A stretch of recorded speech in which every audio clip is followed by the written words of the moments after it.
66वीं बार PM ने देशवासियों से मन की बातें साझा की। गृह मंत्रालय के दिशा निर्देशों के मुताबिक 7 सितंबर से मेट्रो सेवाएं चरणबद्ध तरीके से खुल सकेंगी। 30 सितंबर तक बढ़ा अनलॉक 4। भारतीय जनता पार्टी 17 सितंबर को प्रधानमंत्री नरेंद्र मोदी के जन्मदिन के मद्देनजर 14 से 20 सितंबर तक सेवा सप्ताह मनाएगी। यूपी के सांसद साक्षी महाराज को गिरिडीह जिला प्रशासन ने रोका, क्वारंटाइन में रहने का दिया निर्देश।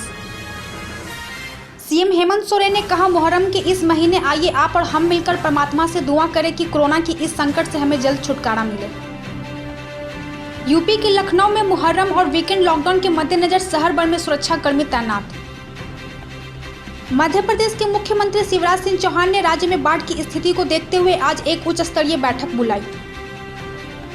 दिल्ली में खालिस्तान समर्थक 2 संदिग्ध आतंकवादी गिरफ्तार, पंजाब में खालिस्तान का झंडा फहराने का आरोप।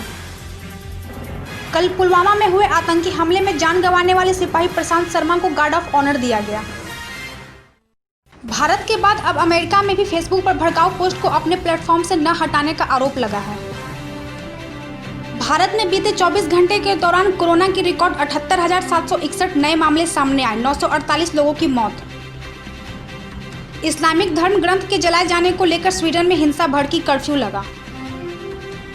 एनसीबी की जांच में दावा, जिस पैडलर से ड्रग्स लेती थी रिया वो डार्कनेट करता था इस्तेमाल। रिलायंस रिटेल वेंचर्स ने फ्यूचर ग्रुप को 24,713 करोड़ रुपए में किया अधिग्रहित। सुरेश रैना के आईपीएल 2020 में नहीं खेलने पर सहयोगी खिलाड़ी शेन वॉटसन ने किया भावविहीन ट्वीट। कोयला वाले घरों को रोशन तो करते ही बच्चों का भविष्य भी संवारते हैं।